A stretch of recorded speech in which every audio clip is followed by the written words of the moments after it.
Videoan medium. Nggak apa-apa sih kamu mau video juga.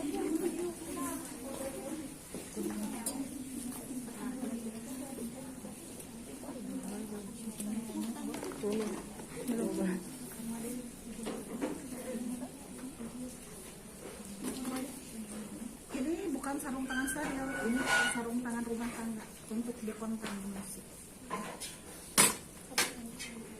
Sekarang saya akan mempraktekkan asuhan persalinan. Pertama, yang menjadi indikator bahwa kita siap menolong persalinan ada tanda gejala kala dua. Apa adanya? Kiss semakin kuat, perineum menonjol, perineum Ada menonjol, doranteknus. Ya, doranteknus itu dorongan tekanan pada perjol pulka. perineum menonjol, vulva membuka. Nah, ada itu atau si ibu pecah ketuban. Tapi di sini saya akan setting amniotomi. Jadi ketubannya kita pecahkan, ya. Indikasi pemeriksaan dalam tuh ibu ingin mengedam, ketuban pecah, waktu. Oh, udah 4 jam tadi. Oh, si ibu ingin ngedam, siapa tahu lengkapnya. Oh, bu, ketubannya pecah. Ya, jadi itu indikasi PD. Nah, sekarang karena kita praktek APN, berarti si ibu siapa yang menjadi pasien? Aulia, sok Aulia. Ibu Aulia sudah kerasa? Iya, bu, udah pengen ngeden. Ya, ya Bu Aulia. Coba saya periksa ya. Nah, sebelum kita periksa pastikan alat semuanya tersedia. Nah, ini apa yang belum? Ini ya. Untuk persalinan ada 2 klem. Ini gunting epis, ini gunting benang. Ini amniotomi untuk memecah ketuban. Ya.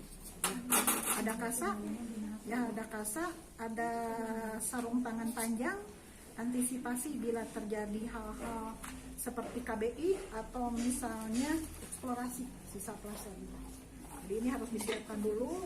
Boleh terpisah, boleh bersatu. Tapi kalau misalnya ini karena kita mau praktek sekalian dengan manual plasenta dan atominya kita satukan saja ya.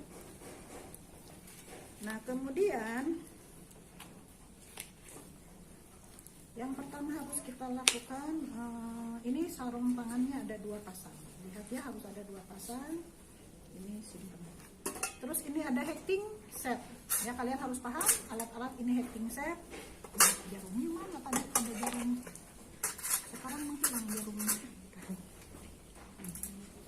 Ini mah jarum hiji, kemana jarumnya tadi?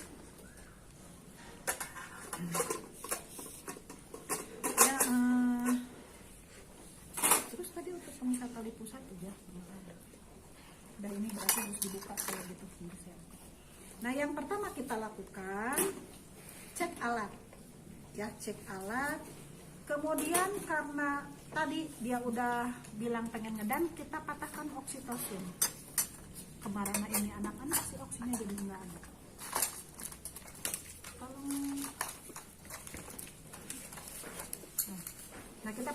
Nah, kita simpan oksitosin karena ini persiapan alat ya. Persiapan alat itu alat tempat kering, alat resusitasi juga ya.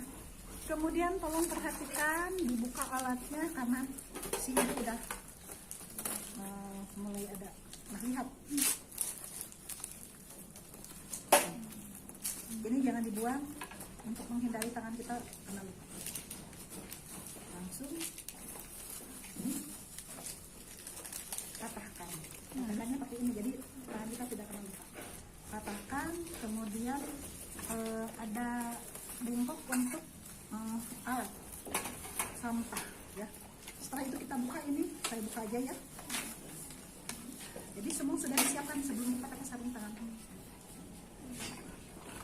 Biarkan saja abaikan. Terus apa yang perlu kita lakukan? Dekatkan ini untuk membersihkan perineum. Kemudian ini cairannya, ada cairan. Jadi buka, terus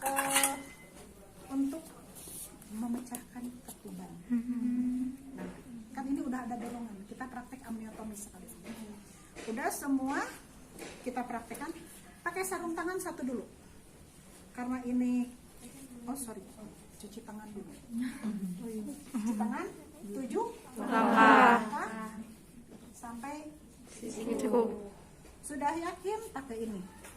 Ya, pakai barakshot. Ini sudah tahu ya, permel, ada alas. Dulu barakshotnya.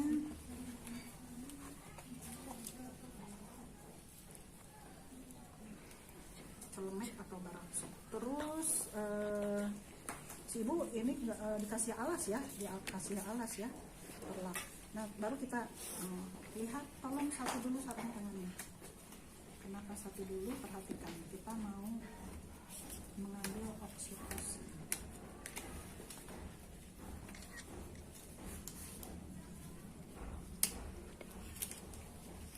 Ini tangan kita udah dicuci ya, udah. Terus, ambil one hand. Kenapa harus one hand? Supaya nggak tertusuk. Nah, ambil oksitosin. Sedot oksitosin sampai semua masuk. Satu selesai. Tutup kembali, baru dibuang udaranya setelah. Nah, ya. Buang udaranya, simpan. Ini ke bengkok. Ya. Kemudian kita mau melakukan pemeriksaan dalam. Ini baru mau melakukan pemeriksaan dalam ya. Masukkan. Nah, ini boleh karena ini steril dengan steril, kulit dengan kulit, karet dengan karet. Ini kan karet dengan karet. Ya. Nah, kemudian kita mau membersihkan pulpa dan perineum. Ya. Ambil berapa sih kita membutuhkan? 3. Ambil 3, celupkan. Celupkan 3. Ini kebetulan 3-3-nya ya. Nah, ambil pakai tangan kita yang ini, karena kalau dipegang satu nanti terkontaminasi. Kalau misalnya di sini simpan, ambil satu-satu, ini yang terkontaminasi. Siapa tahu ini di sini banyak. Jadi ambil 3. Pertama sebelah kanan yang terjauh, buang. Kemudian yang terdekat, kemudian tengah dari atas sampai bawah. Sudah yakin? Periksa, Bu.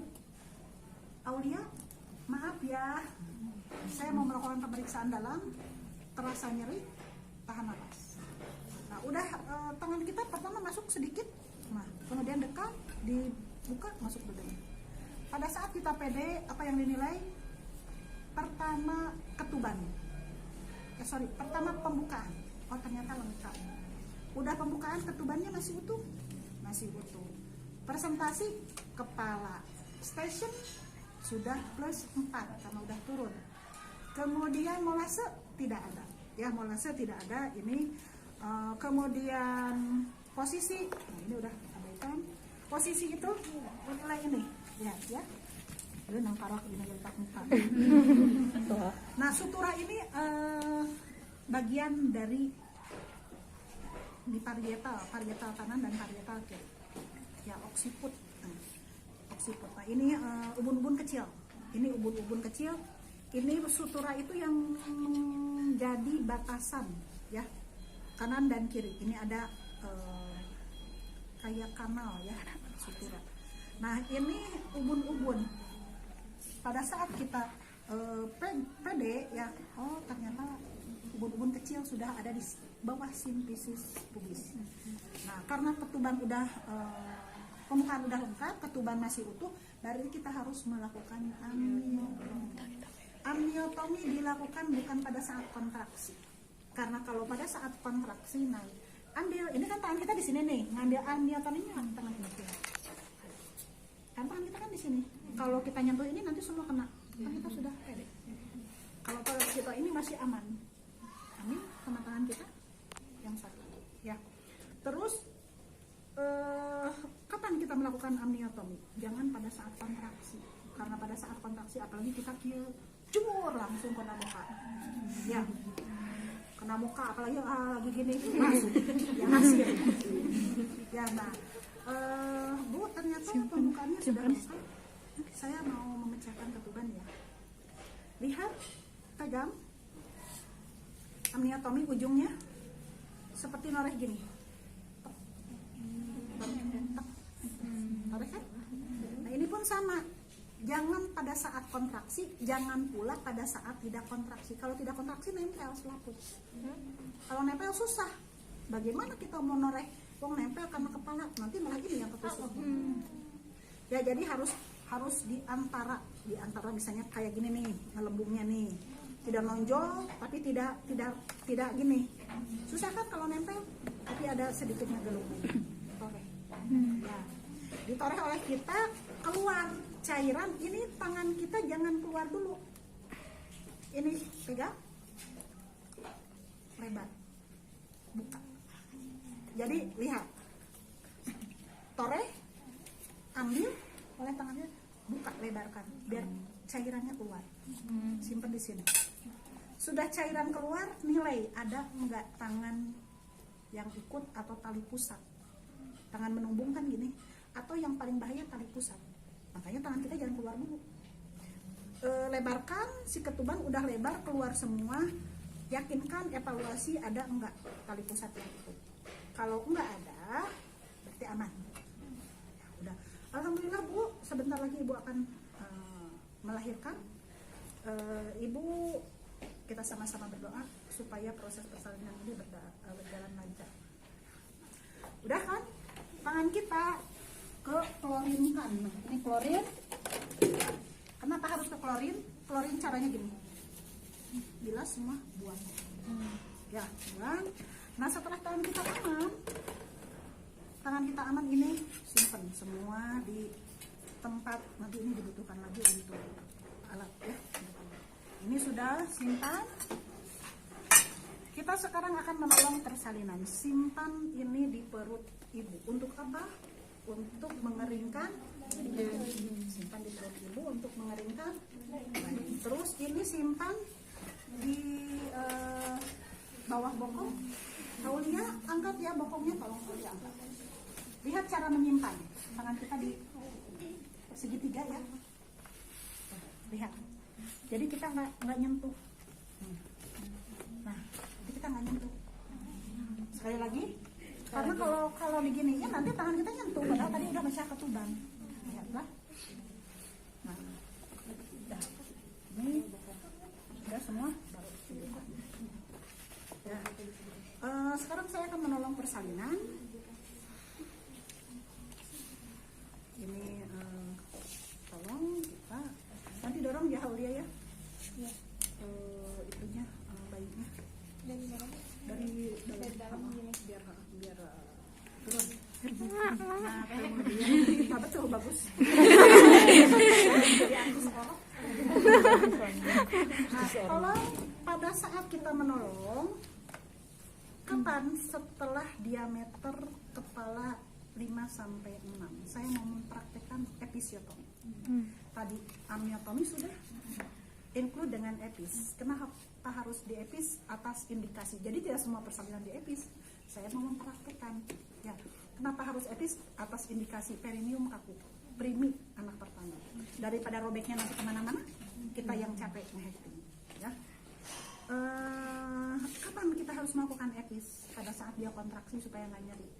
Karena dia terpusat pada nyeri kontraksi. Posisi ngepis di mana? Ya, di mana posisi ngepis? Yang tadi dah, mana tuh yang lebih kebayang. Nah, kalau ini takut juga saya kegunting. Kalau ini ke bawah apa? Ke anus. Ya apa? Metode apa? Kita akan melakukan mediolateral. Ya. Ke bawah dulu, baru ke pinggir. Ya. Ke bawah, ke pinggir. Ibaratnya seperti mana ya? Atau ini dah. Ini ya. Lihat ini. Set. Baru boleh. Jadi kalau ke bawah terus nanti takutnya ke anus. Kalau langsung pinggir ini pembuluh darah banyak, tebel lagi ototnya. Ya jadi medio lateral. Ya. Sudah di epis. Ibu aduh abi tegian pengen ngeden, oh dia yuk ngeden. Nah lihat tangan kita yang satu menahan perineum supaya kepala tidak merobek, yang tadi sudah di epis makin melebar. Tahan. Yang atas menahan agar kepala tidak terlalu defleksi, bukan tidak defleksi. Coba dorong. Nah, kalau dia ini nanti ngejungkit ke atas, robek ke arah klitoris. Susah kita ngehitung, nyeri. Jadi pada saat turun kepala tahan, pada saat tahan. Ini ke bawah, terus tahan terus maju terus. Nah, jangan ditarik gini ya, ini karena susah. Sorangan nawe. Setelah terlihat leher, cek lilitan. Cek lilitan, nggak ada lilitan, terus maju. Dia akan berputar sendiri, putar taksi. Jangan dulu semua.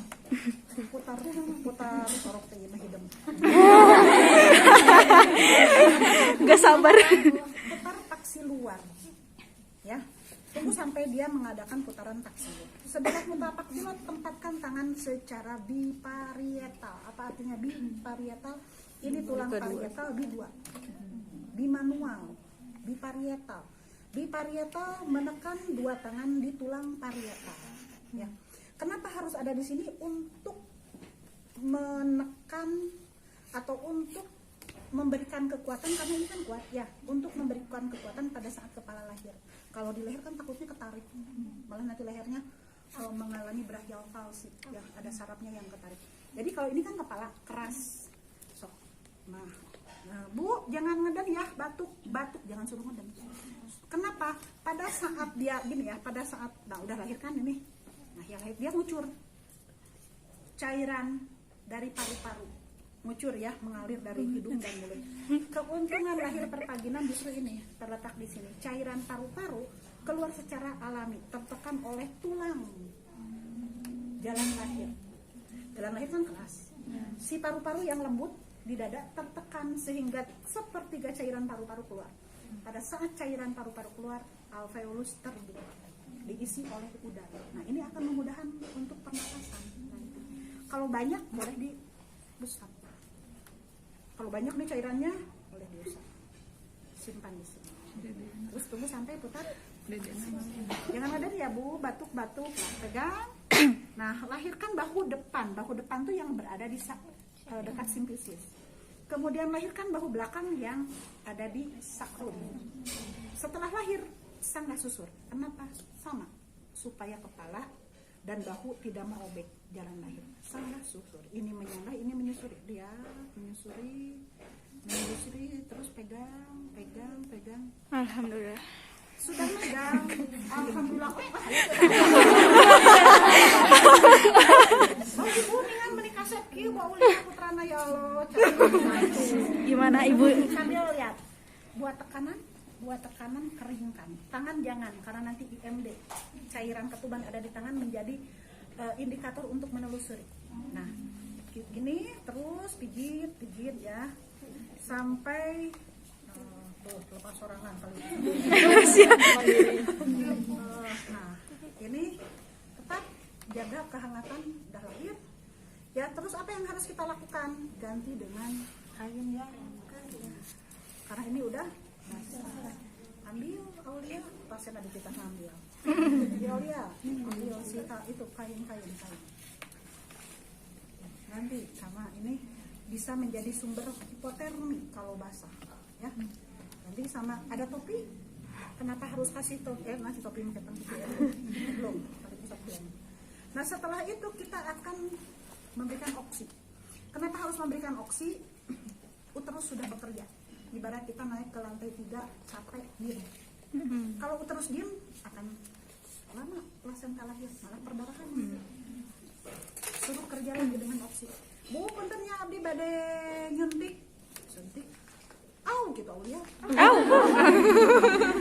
Langsung diaspirasi dulu, takut masuk pembuluh darah, masukkan. Sudah gitu simpan lagi. Nah, udah dipakai. Langsung cek, tadi cek janin kedua dulu ya. Sebelum nyuntik harus cek janin kedua dulu. karena khawatir ada janin kedua gemeli. Kalau ada gemeli berarti kita nggak memberikan oksi, melahirkan. Jadi tadi cek janin kedua baru oksi. Nah setelah yakin tidak ada janin kedua baru oksi, setelah itu kita mau melakukan jepit potong ya. Di sini aja karena 3 cm ya. Kalau gini tadi susah ya. Bisa. Terus yang satu lagi Yang di sini. Kemudian kita gunting lindungnya perut bayi ya. Oh ini mah tadi harusnya udah disimpan di sini, ini mah untuk epis ya. Kenapa untuk epis pakai ada beda? Epis ini kan takut menyentuh kepala ya, jadi ini tumpul ya, ya supaya tidak menoreh ke kepala. Nah ini udah dipakai, ini sekarang untuk tali pus. Lindungi, gunting. Udah lepas ini ya, udah lepas langsung. Ini kan udah lepas ke sini ya, ini dijepit ini. Nanti kepakai ya, udah stop ya, supaya bisa dimasukin. Nah ini udah dijepit ya, udah dijepit sama umbilical. Kalau begini nanti nggak bisa dipakai, nggak bisa dibuka lagi ya. Nah ini anggap udah dipotong.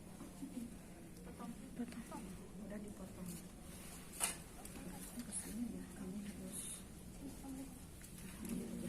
udah karena kalian kan jalur dari SMA jadi harus nyata. Nah sekarang udah tergunting, sudah terjepit, kita IMD. Kenapa harus IMD dan bonding attachment? Kelengkapan bonding attachment itu, topi itu akan mencegah hipotermi karena area kepala itu area terbesar yang bisa menyebabkan hipotermi. Bu, bayinya didekap ya sama ibu, tokenya kayak biru mau. Miring sedikit, ibu didekap sama ibu, boleh dekat. Kenapa harus dekat? Dalam rahim dia nyaman, terfasilitasi, cairan ketuban hangat, mobilisasi semua difasilitasi. Nah pas lahir langsung atau dibuka ya. Nah pada saat lahir itu harus ada adaptasi, karena saya teorinya belum disampaikan, adaptasi kehidupan ekstrauterin. Jadi didekap seolah-olah seperti masih di dalam rahim. Bonding attachment, ada perlekatan, kasih dini, kena kan sejalan, kena kadang ayam kecil cicing, kena ayo entong ya, biarin. Kita sekarang akan melahirkan plasenta. Ada saat melahirkan plasenta ada 2 mekanisme. Pertama PTT. Lihat tanda-tanda pelepasan. Uterus menjadi globular, bulat, tali pusat bertambah panjang, ada darah yang keluar. Pada saat ada tanda-tanda pelepasan, kita lakukan PTT, peregangan tali pusat terkendali, bukan ditarik. Peregangan, diregang. Hanya regang, jangan ditarik, nanti abdusio, putus. Bahaya banget perdarahan. Regang aja. Apa bedanya PTT dengan dorso? PTT itu membantu agar plasenta lepas, karena dia belum lepas. Kalau dorsokranial membantu mengeluarkan plasenta yang sudah lepas supaya tidak inversio uteri. Kemarin ada gambarnya yang kebalik, uterusnya kalau saya ngajak. Iya Bu. Jadi tekan aja. Oh bertambah, pindahin. Bukan ditarik ya, bertambah. Pindahin berapa senti? 5 sampai 10 dari pulpa. Pindahin. Terus kapan kita melakukan PTT? Pada saat uterus berkontraksi. Kasih alas supaya tidak menyentuh permukaan perut. Ini kan penuh darah ya. Terus pantau, bertambah lagi sendiri ya, bukan ditarik ya. Bertambah lagi, pindahin kembali. Oh ternyata sudah bertambah panjang terus ya, sendiri ya, tolong ditarik ya. Sudah bertambah panjang, sekarang kita yakin ini udah keluar. Dorsokranial. Dorsokranial mengeluarkan atau melahirkan plasenta yang sudah lepas, membebaskan dari uterus supaya tidak terjadi inversio. Ya kan didorong uterusnya ke atas, plasentanya ditarik karena udah lepas. Nah, sesuai kurva jalan lahir, ke atas, ke bawah.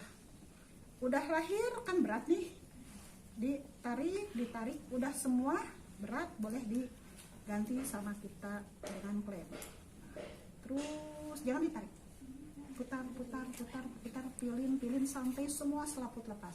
Karena tersisa sedikit pun akan menyebabkan. Sudah semua lahir, cek pakai kasak. Ini lapisan amnion, cairan ketuban bayi ada di sini janin. Ini lapisan korion, lapisan plasenta yang menutupi plasenta. Ini kotiledonnya. Kotiledon ini isinya adalah nutrisi, pembuluh darah, oksigen yang memberikan makanan kepada janin. Nah, karena ini isinya pembuluh darah, saya kalau di lapangan sering saya robek, ibaratnya ini tertinggal supaya nyata. Kenapa harus pakai kasak meriksanya? Karena kalau yang tidak robek tidak akan mengeluarkan darah. Tarik kalau yang robek dia akan terus mengeluarkan darah. Nah, ini kan merah kotiledon tuh, supaya kita tahu oh ini berapa sih banyaknya robekannya, seberapa banyak robekannya. Tahan terus dilihat, disusuri sampai takutnya ada yang lepas di area-area permukaan. Ini permukaan maternal, ini permukaan fetal. Ini permukaan ibu, ini permukaan bayi. Ya, semua disusuri, sudah semua disusuri, yakin tidak ada simpan di kresek atau di pendil. Tapi kalau ada, oh ternyata ini terus keluar, terus digini keluar lagi, berarti ganti sarung tangan eksplorasi, bersihkan, ambil sisanya. Terus, tapi harus diganti sarung tangan panjang. Ternyata ini nggak ada ya, udah nggak ada, ini simpen di kresek. Udah yakin ini lengkap. Oh, ada yang ketinggalan ya, tadi sebelah plasenta lepas tuh jangan dulu periksa masase. Tadi plasenta kan lepas, jangan dulu periksa masase dulu. Kenapa harus masase dulu? Karena untuk memastikan uterus berkontraksi. Kan ini lama kan kalau meriksa. Tapi kalau kita meriksa baru memasase, takutnya uterus tidak berkontraksi, perdarahan keluar. Jadi kita rangsang dengan 5 jari palmar melakukan masase ke pacemaker, pusat kontraksi. Terus 15 detik. 15 detik 1, 2, 3, 4 sampai 15 kali. Ya, pakai 5 jari palmar. Baru setelah yakin kontraksi ada, cek plasenta. Setelah cek plasenta, cek laserasi. Ada robekan, pasti udah kita epis tadi. Seberapa banyak nih epis yang kita lakukan, luas enggak atau hanya di situ saja? Periksa sampai kuopanya, ada enggak? Terus semua setelah yakin hanya yang kita epis, kemudian evaluasi jumlah darah. Kan ini kan evaluasi, oh darahnya normal, darah bisa. Sambil evaluasi Bu, ajarkan Ibu cara mengontrol kontraksi. Karena apa? Kita kan mau ngerjain ini itu, apalagi kita menghitting, nyiapin segalanya. Bu, ini rahim Ibu yang mengeras. Pegang. Nah, ini rahim Ibu yang mengeras setelah kelahiran bayi. Bagus Bu, berarti tidak akan ada perdarahan karena rahim Ibu berkontraksi, pembuluh darahnya terjepit. Tapi kalau tidak ada yang keras ini, Ibu pijat-pijat. Bapak manggil saya, emang kita ya, ayo nggak kan? Ini ngerjain itu, libatkan keluarga sama Ibu. Bapak panggil saya ya, supaya kita bekerja, gitu ya, mendeteksi ada perdarahan seberapa banyak. Nah, sampai terasa kontraksi, pijat-pijat. Ya. Nah, udah itu, sekarang kita mau melakukan selesai ya, kala 3, masuk ke kala 4. Kala 4, hacking dulu. Ya, sebelum beresin hacking dulu. Ini sekarang, tapi kalau nanti di APN di settingnya tidak ada hacking, langsung ini dibereskan. Kemudian di kala 4 ini si ibu diberesin, ya ini dibawa, dilap, ganti dengan kain baru, ya. Kemudian dialas underpad baru sama sopek untuk mengontrol perdarahan selama kala 4. Ya. Ibunya dielap, ininya diberesin, dielap juga pakai klorin supaya nggak ada bersih dari kuman-kuman, mikroorganisme, diganti dengan yang baru, ibu nyaman, kemudian asuhan bayi, nimbang, diperiksa, salep mata, sejam kemudian HB0, kalau tidak ada hacking. Ya, itu asuhannya 1 paket input antara ibu di kala 4 itu sama bayi. Kalau 4 itu ada pemantauan 2 jam, 15 menit kandung kemih, 15 menit pertama kandung kemih, kontraksi uterus diperiksa, kemudian tanda-tanda vital, tensi nadi, respirasi, suhu, kemudian tinggi pulus, kontraksinya berapa sudah, tinggi pulus USPD-nya berapa, tulis nanti dicatatkan bersama. Ya, karena kita jadi bukan kalau ada robekan langsung kita robek, tidak membersihkan dulu, karena ini kan sekalian. Ya. Sekarang kita mau melakukan hecting, ya, ini kan ada robekan. Tadi teh. Nah sekarang hecting set ya. Nah, ini hecting set. Ada temannya yang punya ini enggak? Model kalau tadi ada kelompok tadi model ini Bu. Nah itu betul. Saya akan tapi ini jarumnya nggak ada, pada hilang. Saya akan mempraktekkan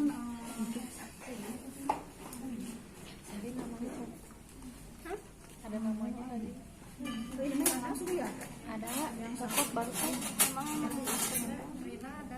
Dia tapi sayang ini kalau pakai ini nanti nggak bisa dipakai lagi, harus dibuka. Ini mau buka lagi yang jarum aja ini ada. Siapa yang punya jarum aja? Baru bentuk. Jarum Dina kerudung. Tadi ada padahal di sini. Coba di itu ada nggak di kelompok ini bukan? Boleh. Wait, ini dibuka ya, saya buka ya.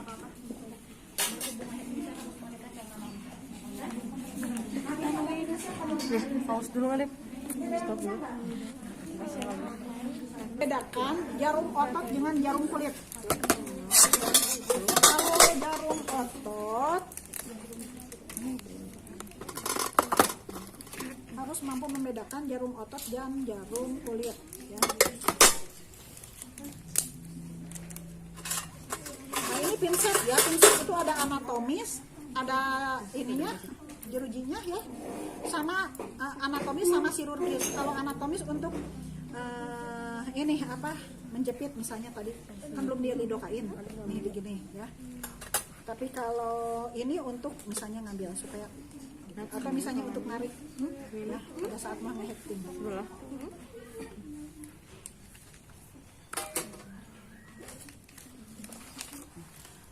Ada 2 jenis untuk otot dan untuk kulit. Kalau ini untuk wah mantep gede. Ini untuk kulit yang ujungnya kayak mulut naga. Ya. Ini untuk kulit. Kan kulit itu tebal, keras, awet. Jadi harus yang runcing. Tapi otot kalau pakai ini robek makin luas. Otot ini tumpul ujungnya. Ada nggak yang punya? Ada 2 jenis jarum itu. Ada yang tumpul. Ini untuk kulit. Kalau kulit kan alat. Tapi untuk otot harus yang tumpul. Kalau pakai untuk kulit dipakai otot nanti robek makin luas. Ya. Tadi padahal ada waktu praktek. Ada yang punya nggak yang polos? Nah sebelum nge-hecting kita suntik lidokain. Tadi ada sepet ya, sepetnya di mana tadi? Mana sepetnya? Bukan yang tadi bekas. Oh di bengkel ini. Ini berikan dulu coba kesana.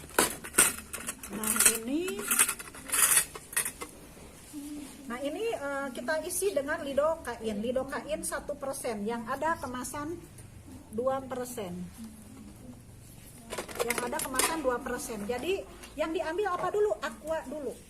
Ya, karena kalau misalnya lidokain dulu nanti tercampur. Lidokain ini anggap aqua ya yang membedakan. Ini aqua, ambil 2 cc aqua. Ya, karena lidokain isinya 2 cc atau 2 mili. Setelah diambil baru lidokain yang diambil. Jadi 4 cc sudah semua campur, baru kita mana tadi? Nah, lihat kita akan melakukan dari sini ya. Set. Nah, Kemudian aspirasi. Kenapa harus diaspirasi? Takutnya masuk pembuluh darah. Sedikit-sedikit. Terus ada lagi, ini baru dalamnya, luarnya. Luarnya 1 cc juga. Sedikit-sedikit sambil ditarik. Nah, ya jadi semuanya kena luar dan dalam. Terus pindahkan ke arah sini. Sama seperti tadi, ya. Aspirasi dulu sedikit-sedikit. Pindahkan lagi, aspirasi lagi, sisanya mau sampai habis. Nah, gitu ya. Sudah yakin semua masuk? Cek oleh kita. Ceknya gimana? Pakai ini. Ini kan ada ujungnya ya, ada ujungnya. Cek oleh kita, mana pinjam itunya? Cek. Nah, ini kan lekukan, bisa saja lobek tuh gini. Jadi yang kalau robek gini ini dulu, baru ke sini ya. Ceknya gini. Jangan ibu nyerit, entong si ibu nak ngakulang heula nyeritnya gitu. Tapi langsung aja jepit. Berarti belum bekerja. 2 menit bekerja. Tapi Pak kalau diginiin dia diem, entong tambah didedak kan sama sentimennya. Jangan ya. Kalau diginiin dia diem, berarti udah bekerja. Kita bisa langsung melakukan penjahitan. Penjahitannya, lihat saya akan demonstrasikan yang single, yang kemudian yang, nah ini kan ada 2 ya lubangnya ya, yang satu masukkan ke sini. Tapi kalau susah boleh masuk. Ini ada 2 lubangnya, ke sini satu. Kecil sih, boleh ke yang gedenya juga. Yang penting dia kuat tuh, ya. Kemudian kita gunting. Lihat, saya mau menghepting. Ini otot misalnya ya, di dalam itu otot. Ototnya robekan tadi ya. Kalau otot kita menggunakan interlocking atau jelujur. Jelujur bedanya dengan interlocking, lihat. Kapan dimana kita ngehekting 1 cm di atas luka. 1 cm di atas luka ini. Kenapa harus 1 cm di atas luka? Karena bisa saja yang di dalam itu udah robek. Nah, jangan sama tangan diambilnya, pegang Aulia ini tolong. Nah, pegangnya sama pinset untuk melindungi tangan kita. Baru pindahin. Nah, gitu. Terus ya. Siador. Semangat tuh. Nah, 1 cm di atas luka. Tadi kenapa harus 1 cm? Karena kan robek di sini bisa saja di dalam robek, ya. Kenapa di dalam robek? Kan kepala dari dalam. Nah, lihat, simple. Nah, yang kuat 3 kali boleh, ya, karena ini ujungnya. Kemudian kita akan melakukan hacking jelujur. Ya, ambil ini, nah maksudnya gini ya, ambil, terus ambil. Jangan sama tangan kita karena bisa bahaya. Nah, ini jelujur. Nih, ini jelujur. Terus satu lagi.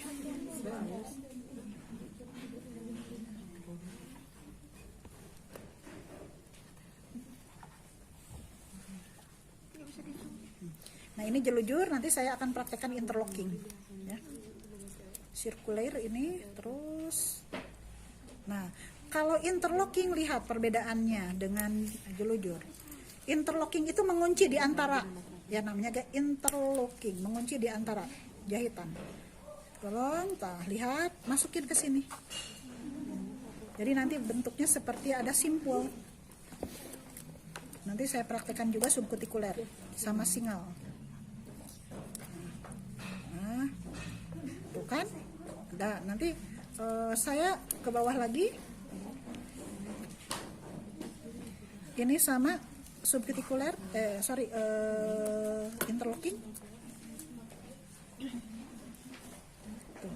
Bedakan dengan jelujur, dia ada simpul, ya. Bisa terlihat perbedaannya? Sekali lagi.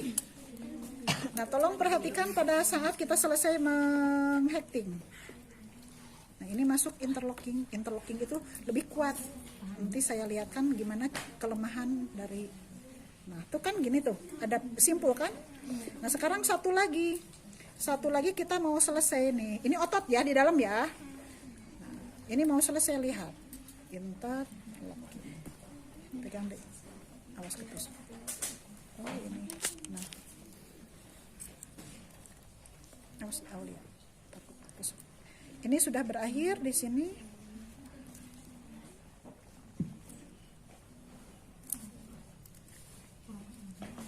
Nah, lihat. Kita mau selesai. Tolong jangan di ini, jangan digunting. Lihat cara menutup. Cara menutupnya. Oh, tadi. Nah, gini salah. Lihat. Harusnya ini jangan ditutup, jangan ditarik. Disisain. Maksud saya, makanya saya kenapa kok susah ngambil. Nah, jangan di Nah, lihat, saya mau menyelesaikan ini ya. Berarti jangan diinterlocking kan kalau menutup. Nih, ini mau selesai terakhir, lihat. Ini jangan di. Nah, simpulnya dari situ. Nih, ya, simpulnya dari sisa. Nah, kan, tuh. Nah, ini interlocking. Bisa jelujur, bisa di antara jahitan. Udah selesai. Lanjut sekarang 1 cm ya. Ini di otot di dalam. Tapi ini jadi benda asing. Jadi jangan ini yang di luar ya, yang ujung. Kalau yang di tengah-tengah ini harus segini. Biar apa? Biar ini tidak menjadi benda asing bagi ini kan di dalam. Ya, ketutup. Nah, sekarang kalau kulit single. Gimana caranya single? Single mah gini aja. Ambil satu di sini ya, supaya ada jeda. Nah, single ya ini ya. Nih. Kalau single begini. Satu. Oke.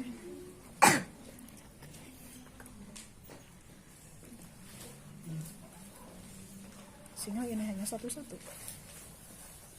Namanya juga single. Ya. Nah, gitu. Penting.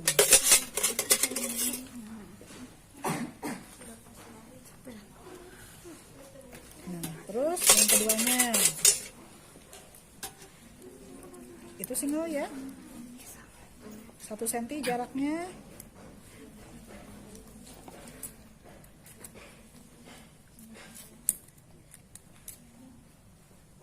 Nah, ini single.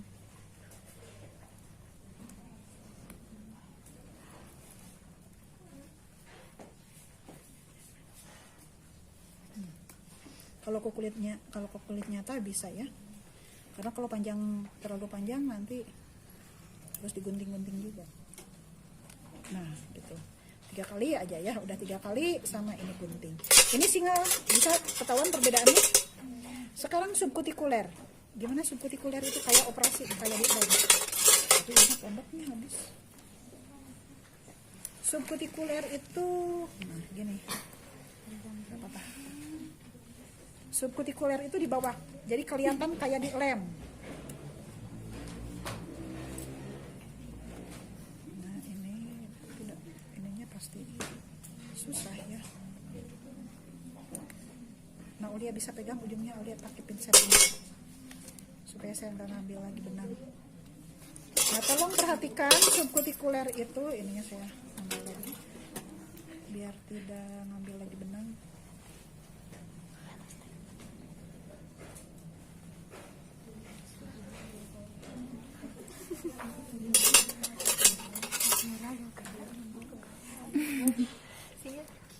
Pegelnya, ibu gue pegel. Ngerocot. Nah, supaya gitu. Nah, supaya pegang ke sama Aulia. Biar saya nggak itu ujungnya. Nah, gini lihat. Nah, lihat ya untuk yang jadi kayak di lem, nggak ada benang di atas. Simpen di bawah subkutikuler, di bawah sub kulit. Nah, lihat.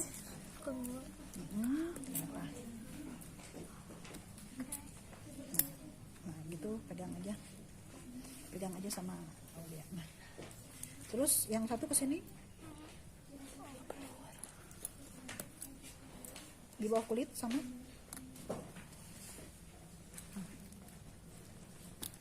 Tuh, kan akhirnya dia nyapu kan. Satu lagi ke sana lagi, balik lagi sampai dia pokoknya di bawah kulit aja sampai dia akhirnya tidak tampak. Karena udah sedikit benangnya. Saya kalau ngambil lagi. Nah, pokoknya intinya subkutikuler tuh di bawah, namanya juga sub kulit ya, di bawah kulit. Lihat pegang gitu. Sama lihat. Tuh lihat, jadi kayak lem. Lihat. Nyambung kan, tapi dia nggak kelihatan, nampak gitu kan? Kan? Jadi kayak di lem. Nggak ada benang kan di luarnya, tapi dia nyatu. Hanya kelemahannya gini ya, kelemahannya lepas satu lepas semua. Jorok si ibu nak, di pagi tika sore ganti-ganti. Terus cebok nggak bersih. Udah. Ini pun sama, kelemahannya lepas satu lemas semua. Misalnya si ibunya tadi kan darah di dalam softtek itu ada mikroorganisme juga kan, lepas aja benangnya tuh. Ini lepas karena lama aus ya, lepas nih. Dia kan duduk jebel ya, ngedan jebel terus buka. Akhirnya yang terjadi apa ke kita itu pada saat kontrol lepas satu lepas semua. Ini kelemahannya. Makanya untuk kulit luar satu-satu ini boleh dilakukan untuk dalam. Kalau dalam kan tertutup lagi. Jangan dilakukan subkutikuler dengan interlocking untuk keluar. Kelemahannya tadi lepas satu lepas semua. Komo karakteristik wanita di kita itu jarang rorok. Kenapa saya bilang gitu? Kenyataan dulu kita ingin cantik si ibu teh, orang subkutikuler ya, megarolis. Kenyataannya kontrol cara roplok. Sedangkan kita nggak mungkin nge-hacking lagi, harus dibuat luka lagi 6 jam. Ini sudah timbul jaringan baru. Nggak mungkin di hacking lepas deh kan kita menyatukan jaringan. Kalau jaringannya masih basah, masih penuh darah. Kalau sudah ada lapisan kayak getah bonteng nih, minyak kita udah susah nutupnya. Jadi harus dibuat lagi luka baru, digunting lagi jaringannya. Kasihan kan.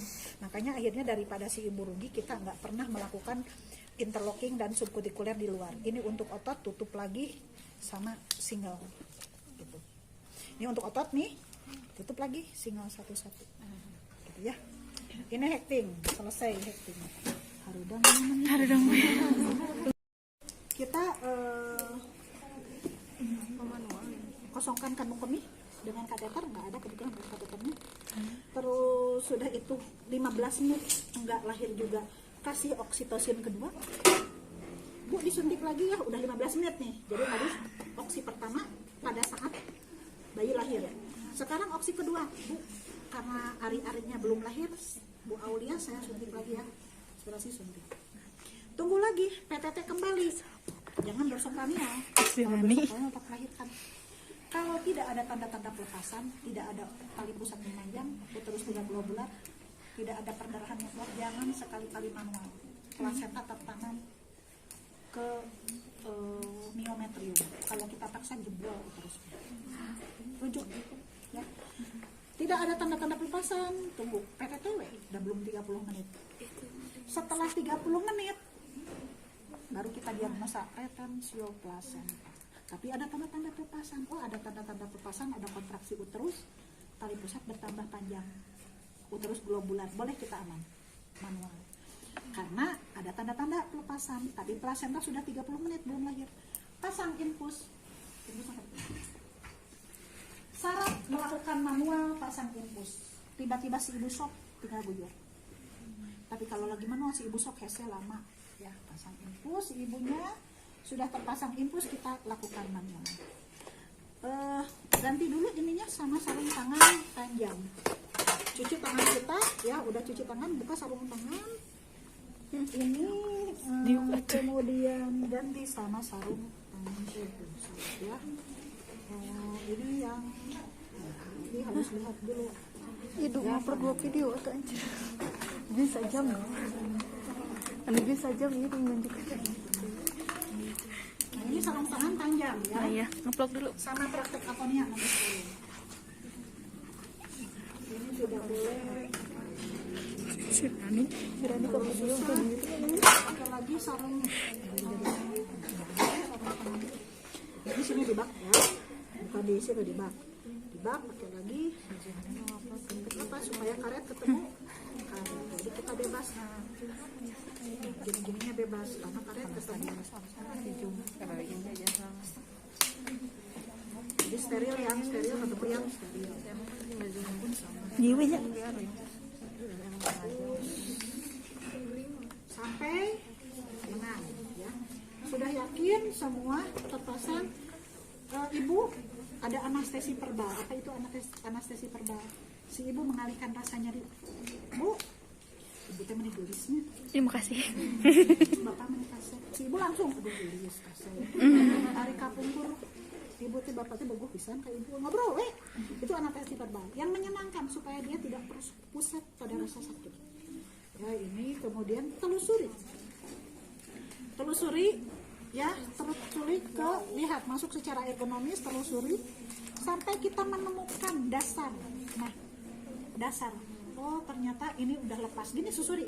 Oh, ini lepas. Ini udah di bawah ya. Karena uterus itu tidak ada diam di rongga perut, dia bisa lari-lari. Ya, jadi harus ditekan sama kita. Tekan supaya diam. Tangan kita dipundus, makan. Nah, susuri. Oh, ternyata ini udah lepas, ini yang belah luas. Terus susuri sampai semua lepas. Kalau dari sini boleh balik. Terus balik susuri. Ya, di dalam. Sampai yakin semua lepas, baru keluarkan. Setelah keluar jangan dulu keluar semua, tangan kita masuk kembali. Bersihkan sisa selaput semua, yakin bersih, kembali bersihkan sampai licin, sampai kita kayak gini. Terus yang nggak ada sisa licin ya. Setelah semua yakin nggak ada, masase kan udah 30 menit, masase sampai dirasakan kontraksi kuat 15 detik. Udah itu cek seperti tadi kelas. Udah ya, manual, infus terpasang, ini manual, udah lepas karena tertahan. Retensio plasenta namanya juga retensi, tertahannya plasenta dalam waktu, ada indikasi waktu 30 menit. Nah sekarang ternyata setelah plasenta lahir, uterus tidak kontraksi, padahal kita sudah merangsang. Uterus tidak berkontraksi, walah uterus tidak berkontraksi. Ada yang merah, tolong di bawah model uterus.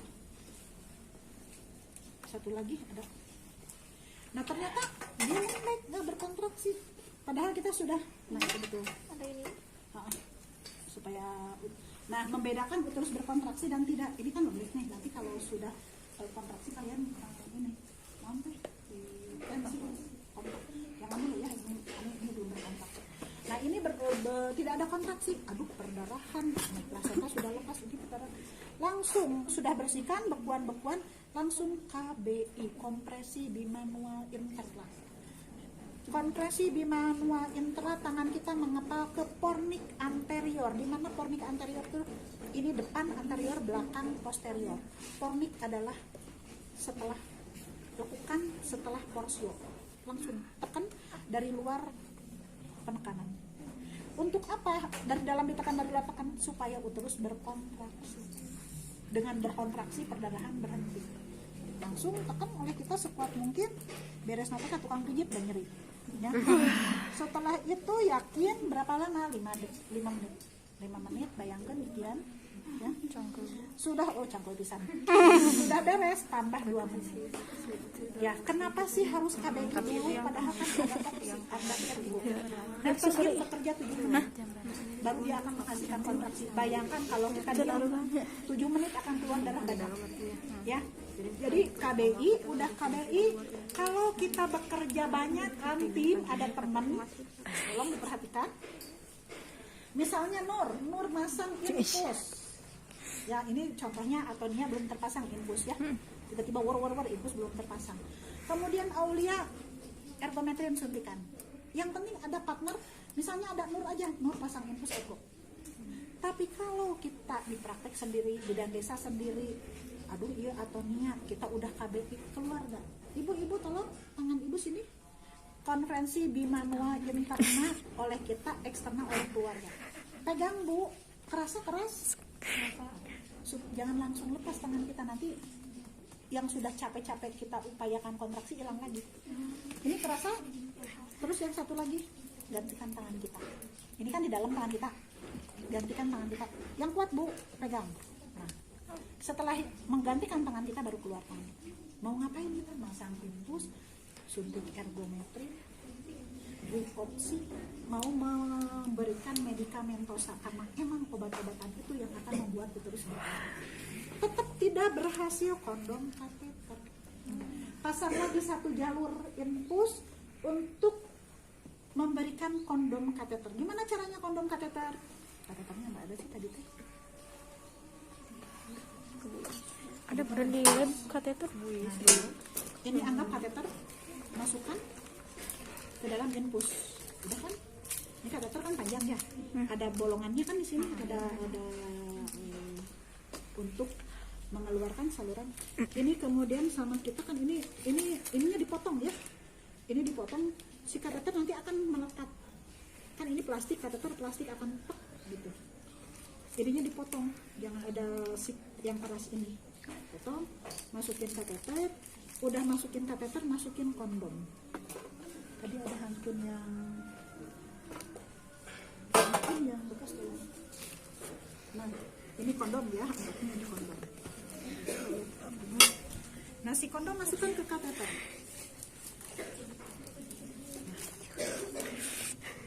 Masukkan kondom ke kateter. Ini kondomnya kan sama, tidak jauh beda ya kayak ini, cuma lebih kecil. Nah, sudah dimasukkan kondom. Atau ada seperti yang bekas tadi. Nah, ini supaya kebayang, ini si kateter. Masukkan. Si kateter ini kan akan mengalirkan, ini buka langsung. Nanti setelah dimasukkan ya, kunci dulu sama kita dengan tadi bayi mana? Ada begini tali besarnya. Tutup lagi. Nah, ini diikat ya, diikat sama kita supaya tidak keluar.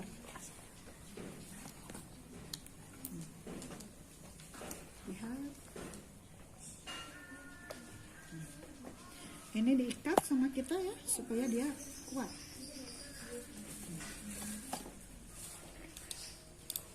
Ini kondom kateter tuh tujuannya memfiksasi, mendep. Pernah nggak kalian kena luka terus kalian tekan sama tangan, darahnya berhenti? Nah, ini pun sama. Tapi, nah udah si kondom masukin ke uterus, ya, biar kebayang. Masukin ke uterus, ya. Udah masukin, guyur. Kayak kan terus ngeliat. Kapan indikator bahwa uterus berkontraksi? Kalau dia berhenti. Selama dia belum berhenti berarti kapung uteri belum terisi semua. Terus aja kocok, kadang sampai 3. Berarti kalau 3 1.500 ya. Masuk sampai dia diem. Tujuannya apa? Tadi seperti saya bilang. Misalnya gimana ya caranya? Supaya terbayang oleh kalian. Nah, ini uterus kan di dalam tuh banyak pembuluh darah ya. Sekarang ini balon, ini anggap kondom. Sekarang si kondom itu menekan tek. Nah, ini pembuluh darah tek. Akan keluar nggak darah? Ini kondom nih yang udah penuh. Keluar nggak darah kalau si pembuluh darah tertekan? Nah, tujuan kondom ke sana. Karena arteri uterin, karena uterus belum berkontraksi, arteri uterina artinya masih terbuka. Arteri uterina terbuka, darah keluar. Nah, kita berusaha menutup arteri yang terbuka oleh cairan kondom, makanya disebut tekanan hidrostatik kondom kateter. Hidrostatik itu cairan yang menekan. Nah di gini kan, dia udah penuh nih, udah mau gelembung, diem. Oh berarti sudah menekan arteri uterina. Untuk mengevaluasinya kasih bendul di sini. Kalau dia darahnya masih keluar berarti masih ada. Kalau banyak, nah ini untuk menekan sama mengevaluasi. Udah diamkan berapa lama ini didiamkan? Maksimal 24 jam kalau kita di Ponet. Tapi kalau kalian di BPM atau di klinik atau di Polimes jangan terlalu lama, 6 jam aja. Karena kalau obat sudah masuk, udah bekerja nggak akan lama, 6 jam. 2 jam aja malah ada sejam udah berhenti. Ya. Caranya tadi dia akan berhenti. Makanya yang kosongnya jangan dibuang. Misalnya tadi kita butuh 3, udah set masuk, ini kosong simpan, set lagi kosong simpan. Nanti pada saat dia ngalir lagi, ngalir penuh, ambil lagi yang kosong ganti sampai penuh. Dan mungkin kukai resek, makanya jangan dibuang. Ya, jangan dibuang bekasnya sampai dia terisi kembali oleh cairan di dalam kondom. Kan kepres, ngalir lagi ke atas. Kepres, saya berkali-kali masang IUD pasca salin. Terus ngepres itu tangan saya kejepit namanya juga otot, kejepit sangat keras. Saya mau menyimpan IUD itu sampai pelan-pelan, saking kejepit terus yang berkontraksi, apalagi kondom yang ngenyon. Ya kondom ngejon ditekan oleh uterus ngalir. Paham, bisa dimengerti? Insya Allah. Gitu.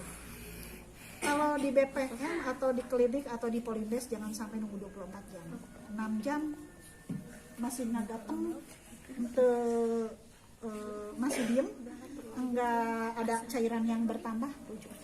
Kalau ada cairan bertambah jangan dulu dibuka, tadi simpan.